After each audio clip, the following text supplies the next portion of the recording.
রানী ঘেন্না ভরা দৃষ্টিতে তাক করে জিদ্দাতের দিকে। ছি, কি সব বলছে! লজ্জায় চোখে আরো বেশি পানি বেরোচ্ছে।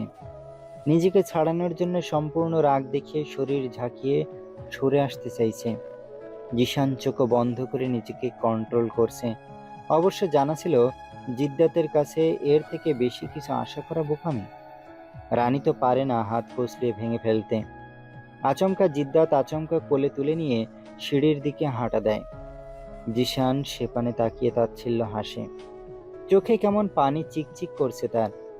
জিভ দিয়ে শুকনো ঠোঁট ভিজিয়ে অসহায়ভাবে বেহায়ার মতো তাকিয়ে রয়। রানী কান্না করতে করতে হাত পা ছোড়াছুড়ি করতে থাকে কোল থেকে নামার জন্য। জিদ্দাত সিঁড়ি পার করে দ্বিতীয় ফ্ল্যাটে যেতে যেতে সামনের দিকে দৃষ্টি স্থির রেখে রানীকে উদ্দেশ্য করে শান্ত স্বরে বলে, যত ছটফট করবেন ঠিক তার থেকে বেশি শাস্তি আপনি পাবেন। একদম জীবনের শিক্ষা দিয়ে ছাড়বো। So be careful. ঠিক তখনই তার হাত পা ছোড়াছুড়ি বন্ধ হয়ে যায়। শরীর কেমন ঠান্ডা হয়ে আসছে, নিঃশ্বাস ভারী হয়ে যাচ্ছে। জিদ্দাত তাকে নিয়ে যত এগিয়ে যাচ্ছে তত ভয় মনের মধ্যে বাসা বাঁধছে। রানীকে নিয়ে রুমে প্রবেশ করে আগে মেয়েটাকে বেডে ছুঁড়ে ফেলে ফুপিয়ে ওঠে সে। জিদ্দাতের সেদিকে খেয়াল রাখার কোনো প্রকার ইচ্ছেই নেই। দাঁড়িয়ে থেকে রানীর পাশের বেডের দুদিকে দুহাত ভর দিয়ে রানীর দিকে ঝুঁকে আসে। রানী কাঁদতে কাঁদতে মাথা নেড়ে বলে, প্লিজ দয়া করে আমাকে ছেড়ে দিন, আমাকে একটু বোঝার চেষ্টা করুন। হাসলেন বেবি। কেন আমার দিকটা দেখেও দেখতে পাচ্ছেন না? আপনার ছোঁয়া বিষাক্ত লাগে। মুক্তি দিন আমায়, ভুলে যাবেন না আপনার ধর্ম এবং কর্ম দুটোই সম্পূর্ণ আলাদা। কিছুটা তেজ দেখিয়ে বলল কথাটা রানী। জিদ্দাত শব্দ করে অদ্ভুতভাবে হাসে। অতঃপর হাসতে হাসতে রানীর দিকে গভীর দৃষ্টি তাক করে কিছুটা দাঁত পিষে বলে, কর্ম কখনো ধর্ম দেখে না মিসেস। সুর পাল্টান, কাজ এখনো হাসিল হয়নি। ইন মর্নিং ডাইনিংয়ে সবাই উপস্থিত। সুমিত্রা মেডদের হাতে হাতে সবকিছু এগিয়ে দিচ্ছেন। শোভান শার্টের হাতা ফোল্ড করতে করতে সিঁড়ি দিয়ে নিচে নাচে। চোখ তার হালকা ফোলা, মুখে পানির ছিটা স্পষ্ট, সামনের চুল কিছুটা ভেজা। সবেমাত্র ঘুম থেকে উঠেছে। শোভান ডাইনিংয়ে এগিয়ে আসতে শ্যামা চেয়ার টেনে দিলেন। শোভান মুচকি হেসে বসে। রামদাস লুচি ছিঁড়তে ছিঁড়তে শোভানকে বলেন, ঘুম কেমন হলো? শোভান হালকা হেসে উত্তর দেয়, ভালো জেঠু। বাইরে গেলে সাবধানে যেও। এতদিন বাসায় ছিলে না বিধায় টেনশন মুক্ত ছিলাম। এখন বাসায় এসেছ, রাস্তাঘাটে যাবে, এখানে যাবে সেখানে যাবে, বিরোধী দলেরা হামলা করতে কতক্ষণ সুযোগ খুঁজছে। রামদাস খুব শান্ত কণ্ঠে বলেন কথাগুলো। শোভান মাথা নাড়িয়ে হ্যাঁ সম্মতি জানায়। হরিরাম মুচকি হাসেন। গুড্ডু মুখ বাঁকালো যেন সে মোটেও খুশি না। সারা খেতে খেতে হঠাৎ সিঁড়ির দিকে নজর যায়। জিদ্দাত নামছে কালো, ব্ল্যাক শার্ট প্যান্ট, চোখে ব্ল্যাক সানগ্লাস, হাতে ভীষণ দামি ওয়াচ। চুল নাড়িয়ে পিছনের দিকে ঠেলে দিচ্ছে। লম্বা চওড়া বলিষ্ঠ দেহখানা কতটা সুদর্শন দেখা যাচ্ছে এখন। সারা খাওয়া বাদ দিয়ে হাঁ করে তাকিয়ে আছে। সেদিকে একদমই পলক ফেলতে ভুলে গেছে। কেউ তা লক্ষ্য না করলে গুড্ডু ঠিকই খেয়াল করেছে এবং দৃষ্টি অনুসরণ করে তাকিয়ে দেখে নেয় কাকে এমন করে দেখছে। পরপর নজর আবার সারার দিকে করে, যে কিনা এখনো হাঁ করে তাকিয়েছে জিদ্দাতের পানে। গুড্ডু তখন নাক উঁচু করে সারাকে জোরে বলে ওঠে, মুখে মশার বদলে হাতি ঢোকে যাবে। সারা আপু, দয়া করে মুখ বন্ধ করো। সারার তখন হুঁশ ফেরে। ততক্ষণে জিদ্দাত বাড়ি থেকে বের হয়ে গেছে। সবাই তখন সারার দিকে তাকায়। গুড্ডু কিসের জন্য বলেছে সবাই না বুঝলেও মিতু আর ফুল ঠিকই বুঝেছে। তারা মুখ চেপে হাসতে শুরু করে দেয়। সারা তখন জোরপূর্বক হেসে সবার দিকে তাকায়। সোহানা বেগম ব্যস্ত পায়ে হাতে নাস্তার প্লেট নিয়ে কিচেন থেকে বের হয়ে আসেন। পেছন পেছন একটা মেড, যার হাতে আরেকটা নাস্তার প্লেট। সোহানা বেগম তাড়াহুড়ো করে সিঁড়ি দিয়ে উঠছেন, সাথে মেয়েডও তাল মিলিয়ে যাচ্ছেন। শ্যামা সেদিকে তাকিয়ে চোখ উল্টে নজর সরিয়ে নিয়ে আসেন। সারা বুঝতে পেরে মুখ বাঁকায়। বাইরের মেয়েকে নিয়ে কত ঢং! কাল রাতে মেয়েটার জন্য জিশান তার সাথে রুড আচরণ করেছে। একটা শাস্তি তো মেয়েটাকে দিয়েই ছাড়বে সে।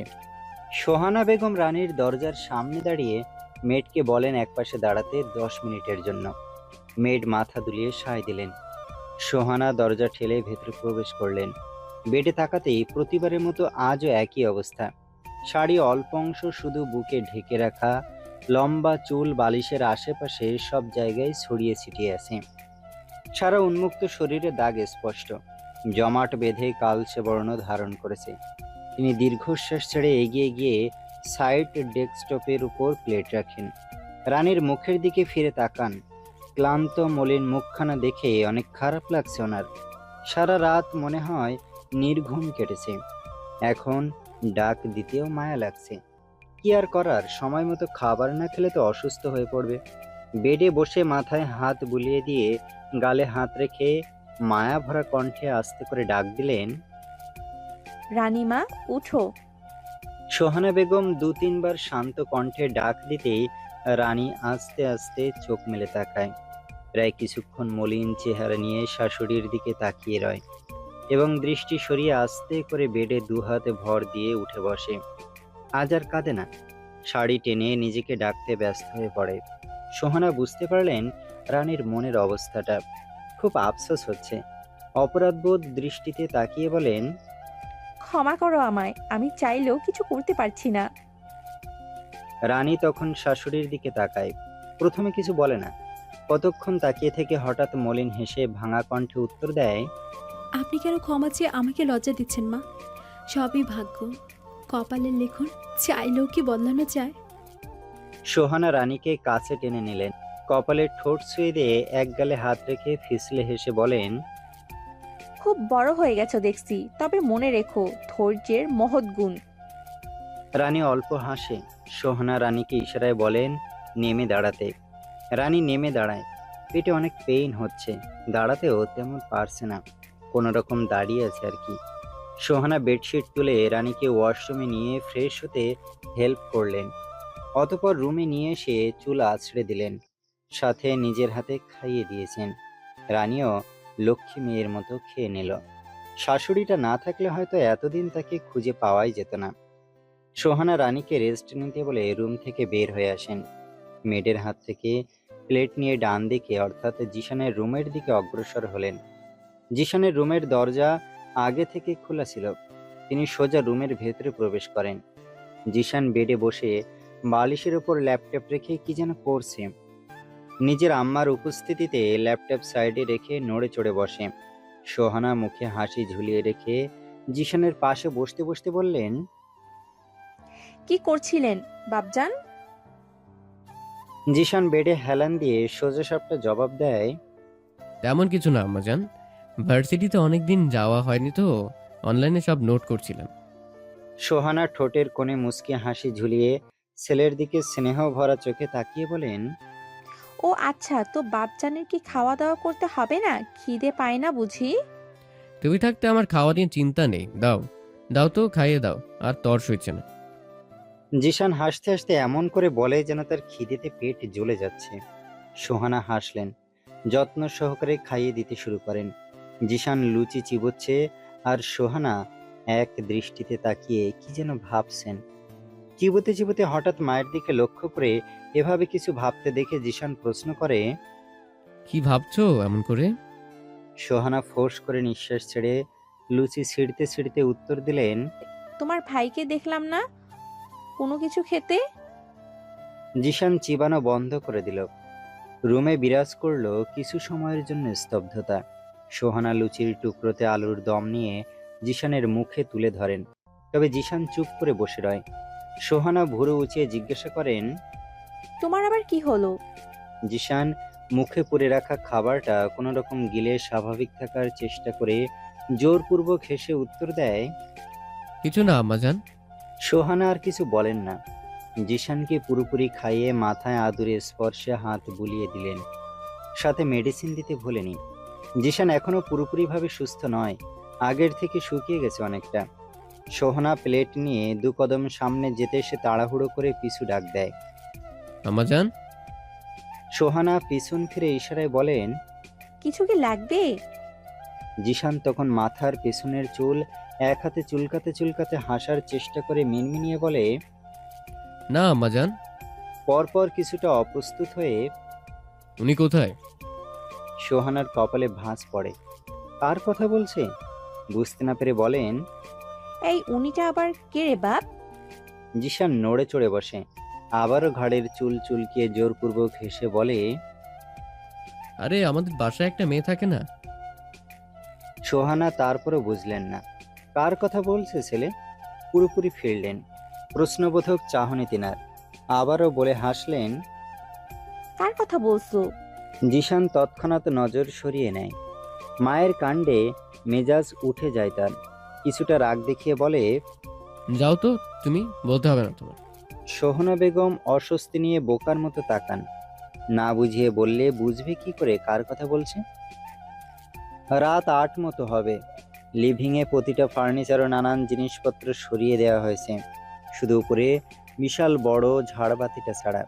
কতগুলো লোক মিলে ব্ল্যাক ডেকোরেট করছে। এক পাশে টেবিলে মিউজিক কন্ট্রোল করার কিছু লোক, অপর পাশে নামি দামি সারি সারি অ্যালকোহল। আজকে যেন বাড়িটা কোনো ক্লাব কিংবা বারে পরিণত হয়েছে। শোভান দেখিয়ে দিচ্ছে কিভাবে লাইটিং করবে, প্রতিটা জায়গার সিস্টেম বুঝিয়ে দিচ্ছে কোন পাশে কোনটা রাখলে বেশি সুন্দর লাগবে। নিচে আপাতত গুরুজনরা আজকের জন্য নামবেন না। রামচন্দ্র এসব নাচ গান হইচই পছন্দ করেন না। সোহনা তো মোটেও এসবের ধারে কাছেও নেই। এখন তো প্রায় সময়, কাজে অকাজে নিচে নামেন, আগে সেটাও তিনি করতেন না। নিচের দিকটা শোভান সামলে নিচ্ছে, অন্যদিকে সারা কোন ড্রেসটা পরবে সেটা নিয়ে ব্যস্ত। তাকে কোনটা পরলে পার্টিতে সবার থেকে বেশি প্রিটি অ্যান্ড হট লাগবে সেই চিন্তায় পুরো রুমে জামা কাপড় ছড়িয়ে ছিটিয়ে একাকার করে ফেলেছে, তাও আবার সবগুলো ব্ল্যাক ড্রেস দিয়ে। মিররে দাঁড়িয়ে একটা একটা করে সবগুলো সামনে ধরে ধরে দেখছে কোনটা বেশি সুন্দর এবং তার সাথে বেশি ভালো যাচ্ছে। অনেক ট্রায়াল দেওয়ার পর অবশেষে একটা ড্রেস সিলেক্ট করেছে, যেটা হাঁটু অবধি, পেটের কাছের জায়গাটা পাতা রাউন্ড করে শেপ দেয়া, যার ফলে পুরো পেট উন্মুক্ত থাকবে, বুকের জায়গাটা অনেকটা দৃশ্যমান। সারা খুশি মনে ড্রেসটা নাড়িয়ে চাড়িয়ে এপিট ওপিট দেখছে। পর মুহূর্তে মন খারাপ করে বলে। সারাদিন তো ম্যানিকিওর পেডিকিওর ফেসিয়াল করতে করতে ওয়েস্ট হয়ে গেছে, আর এখন ড্রেস সিলেক্ট করতে গিয়ে দূর কখন সাজবো কিছুই ভাল লাগছে না।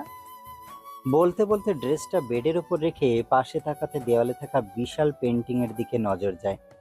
সেটা দেখা মাত্র মাথায় শয়তান একটা বুদ্ধি ঘুরপাক খেতে শুরু করে। পেইন্টিং এ ছিল টিউলিপ ফুল, শত শত গোলাপি টিউলিপের মাঝে একটা হলুদ টিউলিপ, যেটাকে সম্পূর্ণ আলাদা দেখা যাচ্ছে। সব টিউলিপের থেকে সেটাই বেশি নজরে আসছে। সারা দুহাতে বুকে ভাঁজ করে রেখে পা নাচিয়ে শরীর দুলাতে দুলাতে পেন্টিং এর দিকে দৃষ্টি স্থির রেখে শয়তানি হেসে বলে। এবার বোঝাবো সারা কি জিনিস, আমাকে কথা শোনানো তাই না, বের করব। সারা নজর সরিয়ে কাভার্ডের কাছে গেল, সবকিছু তন্ন তন্ন করে কিছু একটা খুঁজতে লাগলো। এক এক করে সব ড্রেস নামিয়ে ফেলছে সে। বরাবরই বিরক্ত হচ্ছে, কিন্তু যেটা এত ধৈর্য নিয়ে খুঁজছে সেটাই পাচ্ছে না। বিরক্তিকর শ্বাস ফেলে বিড়বিড় করে ওঠে সে। এখানে তো শাড়িটা ছিল, পাচ্ছি না কেন? সারা অনেক ঘাটাঘাটি করার পর যখন পেল না, তখন রেগে কাভার্ডের দরজা বন্ধ করতে গিয়ে হঠাৎ কোনায় রেড কালার পার্টি শাড়িটা নজরে আসে। সারা শান্ত হয়ে চোখ মিনমিনিয়ে উপর নিচে করে নেয়, অতঃপর স্বস্তির শ্বাস ফেলে আওড়ায়। ও গড, অবশেষে এটা দেখা পেলাম। শাড়িটা হাতে নিয়ে পরপর জিভ দিয়ে ঠোঁট ভিজিয়ে বাঁকা হেসে নিজেকে নিজে বলে। কি বলিস, সারা আজকে একটু আলাদাভাবে মজা নেওয়া যাক। শ্যামার মেয়েকে পার্সোনাল মেকআপ আর্টিস্ট রেডি করাচ্ছে। ওয়েস্টার্ন ড্রেসে মেয়েটাকে অনেক বেশি আকর্ষণীয় লাগছে, তবে ড্রেসের অবস্থা ছিল অধিকাংশই নগ্ন। শ্যামা মেয়েদের কড়া কণ্ঠে একটু পরপর বলছেন তার মেয়ের যেন কোনো কিছুর কমতি না থাকে, যেটা প্রয়োজন সেটা যেন বলার সাথে সাথে পেয়ে হাজির হয়ে যায়। মুখে অতিরিক্ত ভারী মেকআপে পরিপূর্ণ করে ফেলেছে। সব শেষে লিপে গাঢ় রেড লিপস্টিক দিয়ে সাজ সম্পূর্ণ করে। বেডে বসে থাকা শ্যামার দিকে কিউট স্মাইল দিয়ে তাকায়। শ্যামা নিজের মেয়েকে দেখে উঠে দাঁড়ান, তিনি এক প্রকার দৌড়ে সে জড়িয়ে ধরে খুশিতে বলে ওঠেন, আজকে পার্টিতে তোমাকে সব থেকে বেশি হট দেখাবে সোনা। মেয়েটার চোখে মুখে ফুটে ওঠে অদ্ভুত হাসির রেশ। শ্যামা সোজা হয়ে দাঁড়ান, হাতের চুড়ি গহনা শাড়ি দেখিয়ে মুখ বাঁকিয়ে বলেন, এইসব খ্যাত পরে থাকতে ইচ্ছা করে না। পরপর হাঁটতে হাঁটতে ড্রেসিং টেবিলের সামনে গিয়ে মিররে তাকিয়ে শয়তানি হেসে বলেন, খুব শীঘ্র এসব ছুঁড়ে ফেলে দেব। ঝিলিক হাতের আঙুলে ওড়না পেঁচাতে পেঁচাতে লাফিয়ে লাফিয়ে জয়ের রুম অতিক্রম করে কিছুটা যেতে হঠাৎ দাঁড়িয়ে যায়। দৌড়ে যাওয়ার সময় চোখের অগোচরে কিছুটা ঝাপসা দেখেছে। ভুরু কুঁচকে শরীর না ঘুরিয়ে সেভাবে পিছিয়ে আসে জয়ের রুমের দরজার সামনে, ঘাড় বাঁকিয়ে ড্রেসিং টেবিলের সামনে তাকায়। জয় কালো প্যান্ট শার্ট ব্লেজার কালো শুজ পরে মিররের সামনে দাঁড়িয়ে চুল সেট করছে। ঝিলিক বিড়বিড় করে উঠল, এই পেতনা আবার এত রেডি সেডি হয়ে কোথায় যাচ্ছে? ততক্ষণে জয় ঘড়ি পড়তে পড়তে দরজার কাছে এসে দাঁড়িয়েছে। ঝিলিকের মাথায় হালকা করে থাপ্পড় বসিয়ে রুম থেকে বের হয়ে সামনে যেতে যেতে বলে, বাড়ি ফিরতে লেট হবে। এক এক করে খান ম্যানশনে অনেক ছেলে মেয়ে প্রবেশ করছে, বিশেষ করে তারা যারা আজকে পার্টিতে ইনভাইট ছিল। সকলেই ব্ল্যাক কালার ড্রেস পরিহিত। ভেতরে আপাতত সফট মিউজিক চলছে, লাইটিং লাল নীল হচ্ছে, কারো চেহারা তেমন স্পষ্ট বোঝা যাচ্ছে না। সারা অনেক উঁচু হিলস পরেছে, হালকা কোমর দুলিয়ে সিঁড়ি দিয়ে নিচে নামছে। সারা নিচে এক পাশে এসে দাঁড়াতে শ্যামার মেয়ে এন্ট্রি নেয়। সাথে সাথে সিঁড়িতে কতগুলো লাইট এসে পড়ে, আলোকিত করে দেয়। মুহূর্তে স্তব্ধ হয়ে যায় পুরো লিভিং। মেয়েটার হাতে ওয়াইনের গ্লাস। সেখানে থাকা উপস্থিত সকলের নজর সিঁড়ির দিকে আটকে যায়। ছেলেরা তো হাঁ করে পা থেকে মাথা পর্যন্ত লালসা ভরা চোখে পর্যবেক্ষণ করতে ব্যস্ত হয়ে পড়ে। কিন্তু সিঁড়ির কাছের মেয়েটির নজর সবেমাত্র প্রবেশ করা হট মাফিয়া বয়ের দিকে। চোখ সেদিকে স্থির রেখে গাঢ় রেড লিপস্টিকে রাঙিয়ে রাখা ঠোঁটের ভাঁজে ওয়াইনের গ্লাস রেখে চুমুক দেয়। উঁচু হিলস পরে দিব্যি কোমর দুলিয়ে প্রতিটা সিঁড়ি অতিক্রম করছে। সাদা চামড়া টান টান হয়ে আছে, হালকা রেড কালার হেয়ার দু সাইডে ফিল্মি স্টাইলে উঠছে। গাঢ় রেড লিপস্টিক পরিহিত ঠোঁট অতিরিক্ত লাইটের আলোতে যেন চকচক করছে। অর্ধনগ্ন, যার ফলে শরীরের অধিকাংশ ভাঁজ নানানভাবে স্পষ্ট। সেটাই ছেলেদের দৃষ্টি আকর্ষণ করতে সক্ষম হয়েছে। মেয়েটা নিচে আসতে ছেলেরা নিজেদের চুল ঠিক করতে উঠে পড়ে লাগে পরিচিত হওয়ার জন্য। তবে তীব্র গুলির শব্দে তিনজন তিন কোনায় বসে থাকা ব্যক্তিদের ছাড়া যতজন ছিল সবাই চুপসে যায়। থমথমে পরিবেশ, নিস্তব্ধতায় খেলে যায় বাড়ির প্রতিটা কোণা। কারো মুখেই হাসি নেই। সবাই আতঙ্কিত চোখে তাকায় দরজার দিকে। যার সাক্ষাৎ পায় তাকে চেনে না এমন কোনো মানুষ নেই। বাচ্চা থেকে শুরু করে বৃদ্ধা পর্যন্ত বাদ পড়েনি। সেখানে উপস্থিত 5 জন মানুষ ছাড়া সবার চোখে মুখে আতঙ্কের ছাপ স্পষ্ট। এত ভয়ের মাঝেও খুশিতে মেয়েদের চোখ চকচক করছে। পলকহীন তাকিয়ে আছে দরজায় দাঁড়িয়ে থাকা সব থেকে সুদর্শন ব্যক্তিটির দিকে, এবং সে কিছুক্ষণের মধ্যে সুঠাম বলিষ্ঠ দেহখানা নাড়িয়ে ওঠে। থেমে যাওয়া পা চলতে শুরু করে। আঙুলে নিয়ে গান ঘোরাতে ঘোরাতে এক পা করে এগিয়ে যেতে শুরু করে। জিদ্দাত যত এগোচ্ছে মেয়েগুলোর হার্টবিট তত বেড়ে যাচ্ছে। তার উপর সেখানে থাকা সকল ছেলেদের ব্ল্যাক আউটফিটের থেকে জিদ্দাতেরটা সকলের থেকে ভিন্ন ছিল। ব্ল্যাক অফ টি শার্ট, যেটা প্যান্টের সাথে ইন ছিল, সাথে ব্ল্যাক ব্লেজার হাঁটুর থেকে সামান্য নিচ পর্যন্ত। সূচের সাথে প্যান্ট সেট করা ছিল। গলায় কফের উপরে মোটা সিলভার চেন, সাথে মাফিয়া কাট হেয়ার ঘাড়ের কিছুটা নিচে। সামনের চুল জেল দিয়ে সেট করা। বাঁ পাশের ভ্রুতে পিচারিং, সাথে ঠোঁটের কোণেও আছে। সেগুলো সব সময় থাকে। হাতে মোটা মোটা খুব এক্সপেন্সিভ রিং। পা ফ্লোরে ফেলার প্রতিটা ধাপ ছিল খুবই স্লো, ফেসে অদ্ভুত হাসি স্পষ্ট। বরাবরের মতো ঘাড় বাঁকানোর সাথে সেই মারাত্মক চাহনি। মেয়েরা যেন হাওয়ায় ভাসছে। কেউ কেউ তো গালে হাত রেখে হাঁ করে তাকিয়েছে। ইস, কত শত মেয়েদের স্বপ্ন এই মাফিয়ার সাথে একটা রাত কাটানোর। সারা তো প্রায় সেন্সলেস হয়ে যাবার মতো অবস্থা। মনের মধ্যে লাড্ডু ফুটছে। আজকে যে করে হোক জিদ্দাতের সাথে সময় কাটিয়ে ছাড়বে। ছেলেরা শ্যামার মায়ের কাছ থেকে কিছুটা ভয় পেয়ে পিছিয়ে এসেছে। থমথমে পরিবেশকে একটু গরম করার জন্য শ্যামার মেয়ে তো আছেই। জিদ্দাতের দিকে তাকিয়ে অদ্ভুতভাবে হেসে কিছুটা দ্রুত গতিতে কোমর দুলিয়ে মিউজিক কর্নার গিয়ে টেবিলের উপর থেকে হ্যান্ড মাইক নিয়ে সবাইকে উদ্দেশ্য করে হালকা ঢং করে বলে, Boys and girls, I'm Shuri Khan Shumi. Enjoy the party. Let's go. পরপর মাইক রেখে খুশি মনে চেঁচিয়ে বলে মিউজিক সাথে ফুল ভলিউমে আশিক বানায়া সং চলতে শুরু করে। সুমি কিছুটা দৌড়ে যায় লিভিংয়ের মাঝ বরাবর। সবাই তখন সুমির আশেপাশে এসে জড়ো হয়। কাপল ডান্স করছে, অনেকে রোমান্টিক স্টাইলে। সুমি জিদ্দাতের দিকে দৃষ্টি স্থির রেখে নানান ভঙ্গিমায় শরীর দেখিয়ে ডান্স করতে শুরু করে। ততক্ষণে জিদ্দাত সোফায় পায়ের উপর পা তুলে বসে এক হাতে গান রেখে অপর হাতে ওয়াইনের বোতল নিয়ে শয়তানি হাসি ঝুলিয়ে সুমির দিকে তাকিয়েছে। সুমির নজরও ঠিক জাবরারের উপর নিবদ্ধ। নানানভাবে শরীর নাচিয়ে মুখের ভাবভঙ্গি বদলে জিদ্দাতকে নিজের প্রতি দুর্বল করতে চাইছে। সারাও বাদ পড়েনি, সুমির তালে তালে জিদ্দাতের দিকে এগোচ্ছে। গুড্ডু মিতু জিশানের সাথে বসে আছে একদম কর্নারে। জিশানের হাতে সফট ড্রিঙ্ক নিয়ে কার সাথে যেন হেসে হেসে কথা বলছে। ঠিক তখনই পেছন থেকে সাইফ এসে লোকটার মাথায় হালকা করে থাপ্পড় মেরে বলে, শালা জয়, এখানেও চলে এসেছিস? জয় পেছন ফিরে দাঁত কটমটিয়ে বলে, মেরে নাকের বাসি ফাটিয়ে দিব একদম। সাইফও দমে থাকে না, ফের রাগ দেখিয়ে বলে, শালা তোর আগে আমি ফাটিয়ে দেব। জয় এবার রেগে চেয়ার থেকে উঠতে নিলে জিশান জয়কে চেপে ধরে এবং সাইফকে কিছুটা ধমকে বলে, তোর কি আর কাজ নেই যেখানে সেখানে ওর পেছনে লাগা ছাড়া? সাইফ কলার ঝেড়ে বাঁকা হেসে উত্তর দেয়, আমার কাজে বাধা দেয়া যেদিন বন্ধ করবে, আই প্রমিস এই শালার পেছন আমি সেদিনই ছেড়ে দেব। জয় রেগে এবার জিশানের হাত ঝাড়া মেরে এক লাফে উঠে সাইফের কলার শক্ত করে আঁকড়ে ধরে দাঁত চেপে বলে, তোর শাও মানানির কাজ বন্ধ না করা পর্যন্ত থামছি না।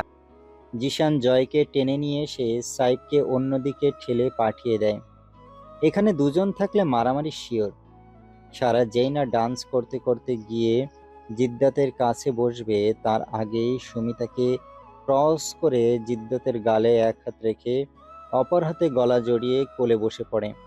জিদ্দাত অদ্ভুত হেসে কোমর টেনে স্লো ভয়েসে বলে, কে চায়? সুমি তখন জিদ্দাতের গাল স্লাইড করতে করতে কানের কাছে মুখ নিয়ে ফিসফিসিয়ে বলে, তোমাকে? এই দৃশ্য সারা দেখে রেগে ফ্লোরে এক পা আছড়ে ফেলে ঠিক তখনই সিঁড়ির দিকে নজর যায়। সাথে সাথে ঠোঁটের কোণে শয়তানি হাসি ফুটে ওঠে। এক নজর জিদ্দাতের দিকে তাকায়, পরপর নজর সরিয়ে তাড়াহুড়ো করে সবাইকে পাশ কাটিয়ে ওয়েটারকে চোখে ইশারা করে। ওয়েটার তখন হাতে থাকা ট্রে টেবিলে রেখে পকেট থেকে একটা ছোট প্যাকেট বের করে জোশের মধ্যে মিশিয়ে দেয়। যেহেতু সবাই ডান্স ও নিজেদের মধ্যে কথোপকথন করতে ব্যস্ত ছিল, তাই বিষয়টা কেউ খেয়াল করেনি। সারা ততক্ষণে কিছুটা দৌড়ে সিঁড়ির কাছে যায়, যেখানে রানী দাঁড়িয়েছিল। বারবার শাড়ির আঁচল টেনে নিজেকে ডাকার চেষ্টা করছে। চোখে মুখে লজ্জা ভয় দুটোই দেখা যাচ্ছে। সারা এসে খপ করে হাত ধরে টেনে এক সাইডে নিয়ে আসে। আচমকা টেনে নেওয়ায় রানী হকচকিয়ে যায়। ভয় পেয়ে কাঁপা কাঁপা কণ্ঠে সারার হাত থেকে নিজের হাত ছাড়াতে ছাড়াতে বলে, আমার খুব খারাপ লাগছে, এখানে কত ছেলে, তার থেকে বরং আমি উপরে চলে যাই। সারা তখন রানীকে নিজের দিকে আরেকটু ভালো করে টেনে হাসার চেষ্টা করে। কানের কাছে মুখ নিয়ে আসতে বলে, তুমি এখন চলে গেলে পরে তোমাকে কি সহ্য করতে হবে সেটা নিশ্চয় জানা আছে। তার থেকে ভালো তুমি কথা মতো সব কিছু করো। তোমার ভালোর জন্যই বলছি, ভেবে দেখতে পারো। রানীর ভয়টা এখন আরো দ্বিগুণ বেড়ে যায়। শরীর কাঁপছে, কি করবে এখন? এখানে থাকতে খুব অস্বস্তি লাগছে। তার উপর সারার কথা শুনে চিন্তায় মাথা ফেটে যাচ্ছে। ঘামতে শুরু করেছে ইতিমধ্যে।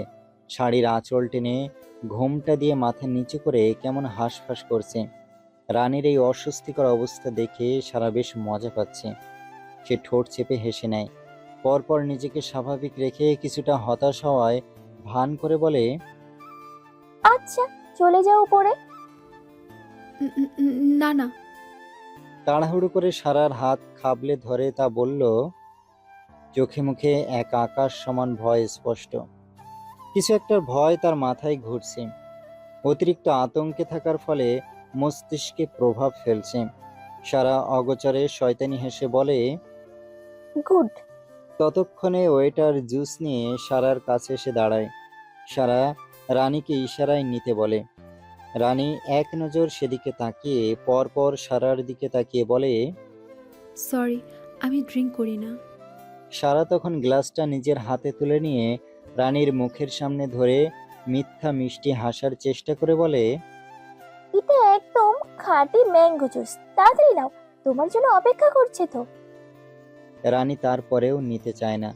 সারা তাকে এক প্রকার জোর করে নিজের হাতে রানীকে জুসটা খাইয়ে দেয় এবং তাকে জোর করেই সামনে ঠেলে দিতে পুরো বাড়িতে আলো জ্বলে ওঠে। এখন সবাইকে স্পষ্ট দেখা যাচ্ছে। রানী শাড়ি খামছে বিস্মিত হয়ে ভীতু নয়নে চারিপাশে তাকায়। ইতিমধ্যে মানুষজনে ভরপুর লিভিংয়ে হাসির রোল পড়ে যায়। রানী ভয়ে ফাঁকা ঢোক গিলে তার দিকেই তাকিয়ে সবাই হাসছে। কিছু কিছু ছেলেরা তো লালসা ভরা দৃষ্টিতে তাকে পর্যবেক্ষণ করছে। সে বুঝে উঠতে পারছে না তাকে দেখে সবাই এমন করে হাসছে কেন। সেখানে থাকা একটা মেয়ে যার নাম সুজি, যে কিনা ছিল সুমির কলেজ ফ্রেন্ড, সে হাসতে হাসতে তারই আরেকটা ফ্রেন্ডের হাতে হালকা ধাক্কা মেরে রানীকে উদ্দেশ্য করে বলে, কোথা থেকে আসে এসব? অপর মেয়েটা একই ভঙ্গিতে অপমানী সহিত বলে, আরে ইয়ার, মিডিল ক্লাসের লোকেরা কি কোনো কোনটা ব্ল্যাক আর কোনটা রেড এসব বোঝে বল? পিছন থেকে এবার ভেসে আসে পুরুষালী কণ্ঠ, তবে তোরা যাই বলিস না কেন, মালটা কিন্তু মারাত্মক হট। সুজি পিছনে তাকায় এবং মুখ বাঁকিয়ে বলে, অবশ্য রোহিত, তোর দ্বারাই পসিবল, যাকে তাকে হুট করে চোখে দেখা। পরপর বুকে হাত ভাঁজ করে রেখে পা নাচতে নাচতে শয়তানি হেসে বলে, তবে মেয়েটা মজা নেওয়ার জন্য পারফেক্ট। রোহিত ঠোঁট কামড়ে ধরে রানীর দিকে তাকায়। রানী তাদের একদম কাছে থাকায় তাদের কথোপকথন সবই শুনেছে। চোখে পানি চিকচিক করছে তার। মানুষ কতটা নিচু মনের, ছি! খুব অপমান বোধ হলো, সাথে নিজেকে কেমন সস্তা সস্তা মনে হচ্ছে। মাথা নিচু করে শাড়ির আঁচল কসলাচ্ছে। রানীকে এখানে দেখে জিশান কিছুটা রেগে গিয়ে এগিয়ে আসতে নিলে জয় কিছু পার্সোনাল কথা বলার জন্য তাকে এক প্রকার টেনে অন্য পাশে নিয়ে আসে। তবে জয় রানীকে খেয়াল করেনি, সে ফোনে কথা বলায় ব্যস্ত ছিল। জিশান ফেঁসে যায় আরেক ঝামেলায়। রানীকে নানান মানুষ নানানভাবে অপমান করছে, যা শুনে রানী নিজেকে ঠিক রাখতে না পেরে ঠোঁট চেপে কাঁদছে। কাঁদতে কাঁদতে হঠাৎ তার নজর নিজের থেকে কিছুটা দূরে সোফায় বসে থাকা জিদ্দাত এবং কোলে বসা সুমির দিকে পড়ে, যা দেখে তার অস্থিরতা তীব্র বেড়ে যায়। নিঃশ্বাসের মাত্রা দ্বিগুণ হয়, শ্বাস প্রশ্বাস যেন আটকে আসছে। কিন্তু তার কেন খারাপ লাগছে? তার তো খারাপ লাগার কথা তো নয়। মাথায় কেন অসম্ভব চাপ পড়ছে? জাবরা রানীর দিকে শান্ত চোখে তাকিয়েছে। এই মুহূর্তে তার মনে কি চলছে বোঝা মুশকিল, তবে এটাই স্পষ্ট, সে এখন কিছুটা শীতল। সুমি জাবরারের সাথে একদম চেপে গালে গলায় হাত বুলাচ্ছে। লিভিংয়ে তার কোনো খেয়াল নেই। রানী ছটফট করছে। ইতিমধ্যে তার কেমন গরম লাগতে শুরু হয়। শাড়িটা খুলে ফেলতে ইচ্ছে করছে, মাথাটা কেমন ঘুরছে, শরীর দুলে মৃদু এদিক সেদিক হেলে দুলে পড়ছে। সাথে সব কেমন ধীরে ধীরে চোখের সামনে ঝাপসা হয়ে আসছে। ছেলেরা সুযোগ খুঁজছে রানীকে ধরার জন্য। ততক্ষণে জিশান জয়ের সাথে কথা শেষ করে কিছুটা দৌড়ে রানীর সামনে এসে দুহাত দূরত্ব রেখে দাঁড়ায়। রানী জিশানকে দেখে শাড়িটা ফেলে দিতে নিলে ঠিক সে সময় জিশান রানীর দিকে আঙুল তাক করে চেঁচিয়ে ওঠে, এই এই, একদমই না। রানী তখন শাড়ি থেকে হাত সরিয়ে নেয় ঠিকই, কিন্তু অল্প সময়ের মধ্যে অদ্ভুত আচরণ করতে শুরু করে দেয় সে। কেমন করে হেসে হেলে দুলে হাত বাড়িয়ে জিশানের দিকে এগিয়ে আসে। একদম সামনে দাঁড়িয়ে যেই না জড়িয়ে ধরবে, ঠিক তার আগ মুহূর্তে কেউ একজন ভিড় ঠেলে দুহাত দূরত্ব বুঝিয়ে দাঁড়িয়ে রানীকে উদ্দেশ্য করে চেঁচিয়ে বলে, হে, কি করছো? জিশান তৎক্ষণাৎ রানীর থেকে নজর সরিয়ে লোকটার দিকে অবাক দৃষ্টিতে তাকায়। তার চোখে মুখে স্পষ্ট হয় আগে থেকে লোকটা তার চেনা। অল্প সময়ের জন্য জিশান থমকায়, লোকটার দিকে দৃষ্টি স্থির রেখে অস্পষ্ট স্বরে আওড়ায়, তীর্য। রানী তখন জিশানের থেকে নজর সরিয়ে পাশে দাঁড়িয়ে থাকা তীর্যের দিকে তাকায় এবং বেশ কিছুক্ষণ এভাবে তাকিয়ে রয়। এই মুহূর্তে তার কাছে পুরুষ মানুষকে খুব আকর্ষণীয় লাগছে, তাকে খুব করে কাছে টানছে, সাথে শারীরিক চাহিদা হানা দিচ্ছে। উত্তেজনা খুব বেশি কাজ করছে, যার ফলে রানী যাকে দেখছে তার প্রতি দুর্বল হয়ে যাচ্ছে। সে তীর্যের দিকে তাকিয়ে থেকে কিউট স্মাইল দেয়, অতঃপর তার দিকে হেলে দুলে এক পা করে এগোতে শুরু করে। রানীকে এগোতে দেখে তীর্য পিছিয়ে যেতে যেতে হাত উঁচিয়ে বারণ করে চেঁচায়, তুমি নিজের মধ্যে নেই, প্লিজ স্টপ। জিশান তীর্যকে দেখে কিছুটা ঘাবড়ে যায়, হালকা ঘামতে শুরু করে। কোনো রকম নিজেকে সামলে রানীকে রাগ দেখিয়ে শুধায়, এসবের মানে কি? আপনাকে ড্রিঙ্কস করতে কে বলেছে? রানী শুনেছে কিনা সন্দেহ আছে, সে নিজের মধ্যে নেই, ঠিক মতো দাঁড়াতেও পারছে না। বাকিরা রানীর কাণ্ড দেখে জোরে জোরে হেসে মজা নিচ্ছে। সারা দুহাত বুকে ভাঁজ করে এক পায়ের হিলস ফ্লোরে নাচিয়ে নাচিয়ে শয়তানি হাসে, অতঃপর রানীর দিকে ক্রোধিত দৃষ্টি নিয়ে তাকায়। বুকেতে সযত্নে আগলে রাখা হাত নামিয়ে মুঠোবন্দি করে রাগে দাঁত চেপে মনে মনে আওড়ায়, সারাকে কথা শুনে নাও, আর সারা সেটা মুখ বুজে সহ্য করে নেবে? হ্যাঁ, এতই সোজা? শোভান এক কোনায় টেবিলে বসে একের পর এক গ্লাস শেষ করছে তার কিছু ফ্রেন্ডের সাথে। সে এখন পুরোপুরিভাবে ড্রাঙ্ক, সাথে তার ফ্রেন্ডগুলোও। যদিও তারা লিভিং কি হচ্ছে না হচ্ছে সেদিকে তাদের খেয়াল নেই। পিছন ফিরে বসে নিজেদের মধ্যে ড্রিঙ্কস নিয়ে ব্যস্ত। শোভানের একটা ফ্রেন্ড তখন ওয়াইনের গ্লাসে চুমুক দিতে দিতে পুরো মাতাল কণ্ঠে আটকে আটকে বলে, অনেকদিন হলো ভালো মুরগি পাই না, শরীর কিন্তু পুরাই গরম আছে। শোভান এক চুমুকে গ্লাসে থাকা পুরো ওয়াইন খালি করে কিছু বলতে নিলে তার আগে কিছু পড়ে যাওয়ার শব্দে চেয়ার থেকে মাথা ঘুরিয়ে পিছনে তাকায়। ফ্লোরে রানী পড়ে আছে।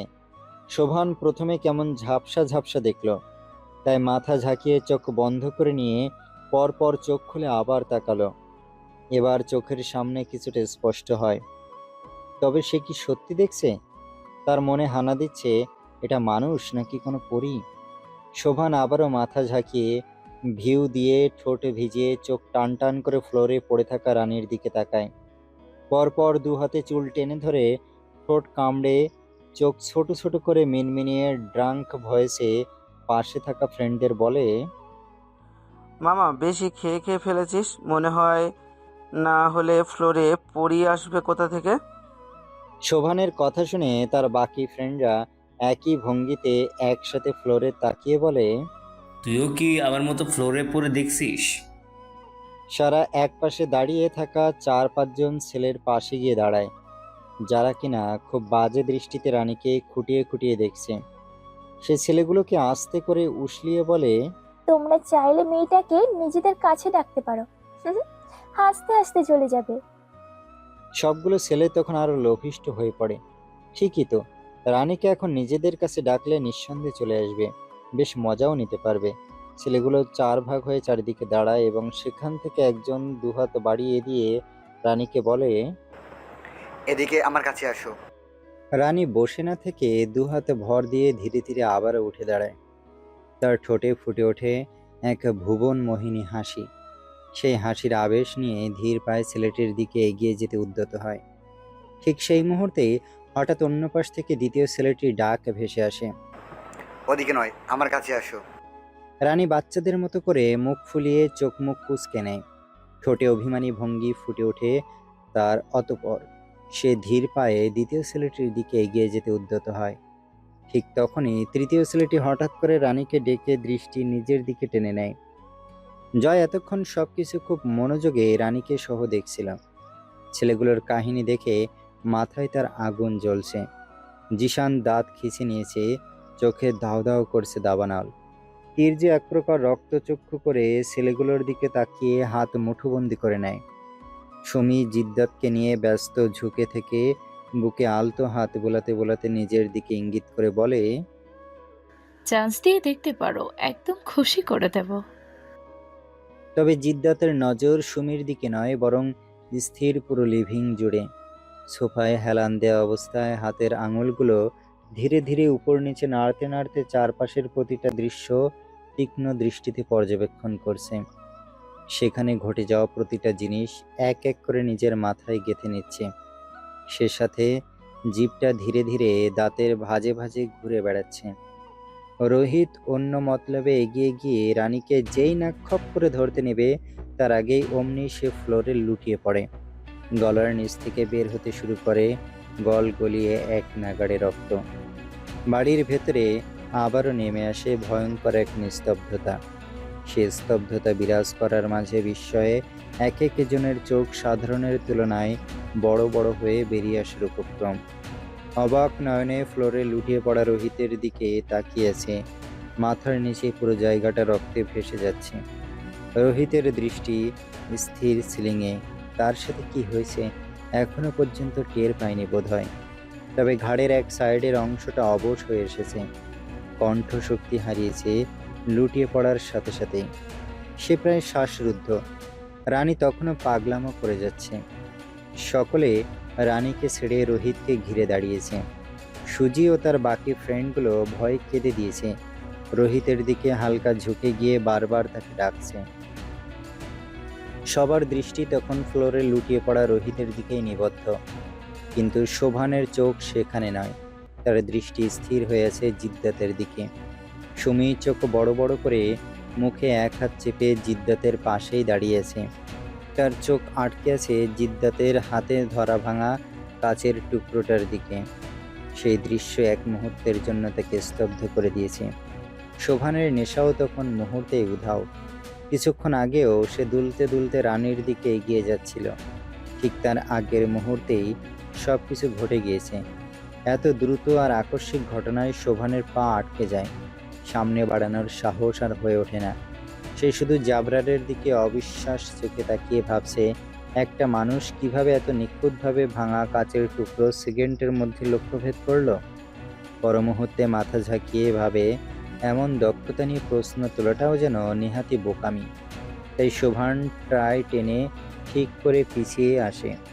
কপালে ইতিমধ্যে তার চিকন চিকন ঘাম জমে গেছে। সামনে গেলে বিনে পয়সায় জিদ্দাত তাকে উপরের টিকিট কেটে দেবে, এতে কোনো সন্দেহ নেই। জিদ্দাতকে দেখে বোঝা যাচ্ছে না রেগে আছে নাকি শান্ত। পায়ের উপর পা তুলে হাতে থাকা বাকি কাচের অংশটুকু আঙুলের ভাঁজে ভাঁজে খুব স্লো ঘুরাচ্ছে। জিভ দ্বারা সামনের দাঁত ঠেলতে ঠেলতে কিছু একটার হিসাব খুব সাংঘাতিকভাবে করছে। মুখের ভাবভঙ্গি একদম গম্ভীর। চোখ খাদে নিয়ে ঘুরিয়ে ঘুরিয়ে প্রতিটা মানুষকে ক্যাপচার করে নিয়েছে সে। এতক্ষণ চুপ থাকলেও এখন অধিকাংশ লোক ভয়ে একে অপরের সাথে কানা ঘষা শুরু করে দিয়েছে। বোকা লোকগুলো এটা বুঝতে পারছে না রোহিতকে আক্রমণ করলো কে। যদিও এটা ভাবারই বিষয়। এত এত লোকের মাঝে আচমকা রকেটের গতিতে রোহিতের ঘাড়ের মাংসে ভাঙা কাঁচ প্রবেশ করার দরুন তার চোখে পড়েনি। সুমি আর শোভান হয়তো ভাগ্যক্রমে দেখেছে। হঠাৎ তীব্র ভয়ের অনুভূতির জন্য সবার মধ্যে একটা বিরাট গোলমাল লেগে যায়। প্রাণ সংশয়ের ভয়ে ছোটাছুটি শুরু করে দেয়। অনেকে বাড়ি থেকে বের হয়ে যেতে চায়, কিন্তু দুর্ভাগ্যবশত গার্ডরা তাদেরকে বাইরে যেতে দেয় না। সারা ভয়ে কাঁপছে। এখানে হচ্ছেটা কি? জয়কে সাইফ আরও আগে টেনে নিয়ে গেছে। বাগানে তাদের মধ্যে কথাকাটি হচ্ছে প্রচুর। জিশান এত মেয়েদের মাঝে রানীকে ডাকতেও পারছে না, এমনকি কাছেও যেতে পারছে না। তির্যও চেষ্টা করছে রানীকে ডাকার জন্য। মাথা যেন হ্যাং হয়ে গেছে এটা ভেবে রানী এখানে কি করছে। এদিকে রানীর উত্তেজনা বেড়ে চলেছে শিরায় শিরায়। এই মুহূর্তের গায়ে কাপড় রাখতে ইচ্ছে করছে না, খুলে ফেলতে মন চাইছে। সেখানে থাকা আরেকটি ছেলে রানীকে শুরু থেকে চুপচাপ লক্ষ্য করে যাচ্ছে। বাকি ছেলেগুলো রোহিতকে নিয়ে ব্যস্ত। এটা তো সুবর্ণ সুযোগ সবাইকে নিজেদের মধ্যে কথোপকথন এবং এলোমেলো হতে দেখে মুখে নিয়ে আসল শয়তানি হাসি রানীকে সকলের আড়ালে নিয়ে গিয়ে কাজ হাসিল করার তীব্র ইচ্ছায়। যে ভাবা সে কাজ। নীরবে এগিয়ে গিয়ে রানীর কোমরে হাত রাখতে নিলে জিদ্দাত এক ঝটকায় উঠে দাঁড়ায়। হাতে রাখা অবশিষ্ট কাজ ছেলেটার গলার দিকে ছুঁড়ে সামনে রাখা টেবিলে সজোরে লাথি মেরে রক্তচক্ষু করে চিৎকার দিয়ে ওঠে, don't touch her. She is only bed partner. সে হুঙ্কারে উপস্থিত সবার সাথে সাথে বোধহয় বাড়িটাও কেঁপে উঠেছে। এক এক করে সবার দৃষ্টি সিংহের উপর নিবদ্ধ হয়। ছেলেটা আর্তনাদ করে গলায় দুহাত চেপে ফ্লোরে হাঁটু ভেঙে বসে পড়ে। রক্ত তার গলা দিয়ে বক্ষ গড়িয়ে মোটা জিন্স ভিজে সুপসুপে হয়ে যাচ্ছে। প্রতিটা ছেলে মেয়ে এই দৃশ্য দেখে আত্মা যেন উড়ে যাবার মতো অবস্থা। নিমিষেই সুরবর্জিত কোলাহল থামিয়ে দিয়ে জড়সড় হয়ে দাঁড়িয়েছে। ভয় তাদেরকে চারিদিক থেকে ঘিরে আষ্টে পৃষ্ঠে ধরেছে। তার থেকেও বেশি জিদ্দাতের বলা কথায় প্রাণ বেরিয়ে আসতে চাইছে। অজান্তে কত বড় ভুল করে বসেছে, এর মাসুল না চুকানো পর্যন্ত নিস্তার মিলবে বলে মনে হয় না। জিদ্দাতের এহেন কথায় সুমি যেন আকাশ থেকে পড়ে। সারার চোখে পানি স্পষ্ট টলমল করছে। জিশান তাচ্ছিল্য হেসে সে স্থান থেকে সরে আসে।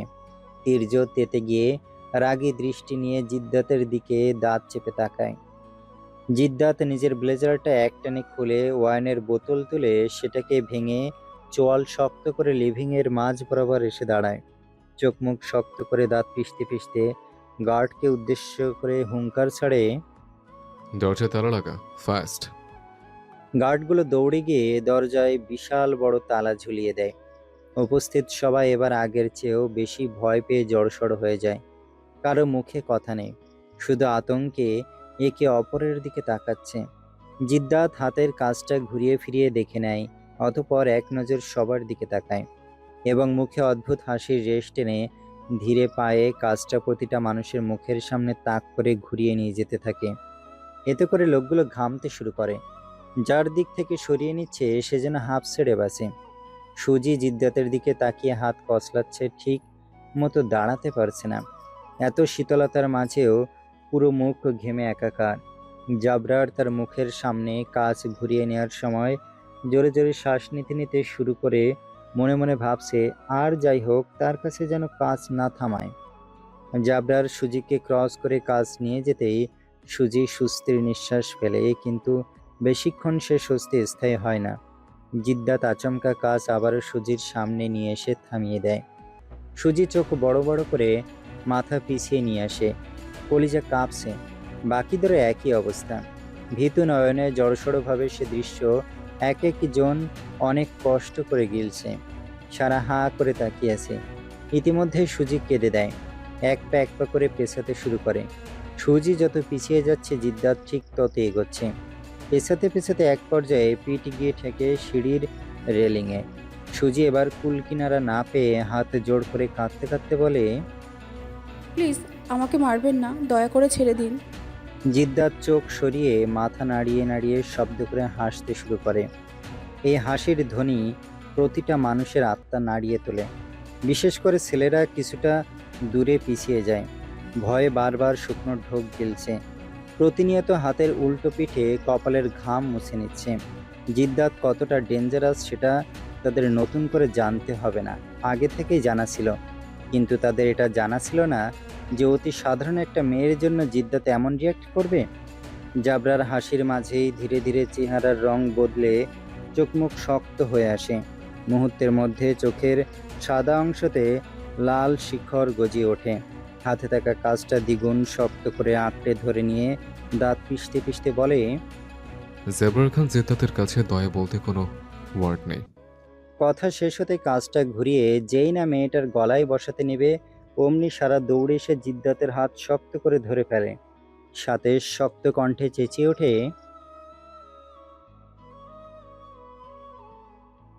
সারা অপর হাতের তর্জনী আঙুল তাক করে রানীকে দেখিয়ে বলে শেষের কথাটা।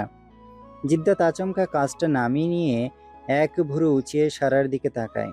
কিছু সময়ের জন্য শান্ত চোখে তাকিয়ে রয়। সারা জিদ্দাতের শান্ত চোখ দেখে কিছুটা স্বস্তি পায়। ভেবেছে হয়তো তার কথাটা সঠিক মেনে নিয়েছে। যেই না খুশি মনে হেসে কিছু বলতে নেবে তার আগেই কণ্ঠনালী শক্তভাবে চেপে আসে। নিজের শরীর পিছিয়ে যাচ্ছে, মুখের হাসি নিমিষেই গায়েব। আপনা আপনি চোখ বড় বড় হয়ে আসে। নিজের দুহাত উঁচিয়ে জিদ্দাতের হাত ছোটানোর বৃথা চেষ্টা চালায়। হ্যাঁ, জাবরার সারার গলা চেপে ধরে পিছিয়ে নিয়ে যাচ্ছে। সারা ছটফট করছে, দুহাতে নিজেকে ছাড়ানোর চেষ্টা চালাচ্ছে অবিরাম। তার দম যেন বন্ধ হয়ে যেতে চাইছে। ঠেলে নেওয়ার এক পর্যায়ে সারার পিঠ গিয়ে ঠেকে দেওয়ালে। তারপরেও জিদ্দাত শক্ত করে চেপে ধরে তাকে ঠেলে যাচ্ছে। এতে করে সারা খুব ব্যথা পাচ্ছে, চোখে পানি টলমল করছে, ক্রমে তার হাঁসফাঁস বেড়ে আসে। দাঁত কটমট করতে করতে ঘাড় বাঁকালো সে। আগের তুলনায় তীব্র শক্ত করে গলা চেপে ধরে রক্ত লাল চক্ষু নিয়ে বলে, একে তো আমার কাছে বাধা দিয়েছিস,